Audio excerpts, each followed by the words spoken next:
এখানে আছে আমাদের প্যাসেজ আছে the nutmeg tree and fruits. So আমরা ফার্স্ট প্যাসেজ পড়ব। দি নাটমেগ ট্রি মেট্রিকা fragrans south east Asia the late 18th century island brand. এখানে নাটমেগের বৈশিষ্ট্য বিভিন্ন ব্যাপারে বলা আছে। এখানে ফার্স্ট প্যাসেজে আমরা নাটমেগের বৈশিষ্ট্য এবং নাটমেগের গাছের বৈশিষ্ট্য পড়ব।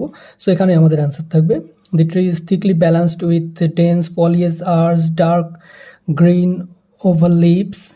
এখানে আমাদের কোশ্চেন ছিল shape of leaves, oval leaves, oval leaves, oval leaves, oval in shape. Tree leaves are oval in shape. This surrounds the fruits and breaks open when the fruit is ripe. আমাদের ripe খুঁজতে হবে। এখানে ripeটা হলো keyword. Fruit, when the fruit is ripe, the husk splits into two half ways along a ridge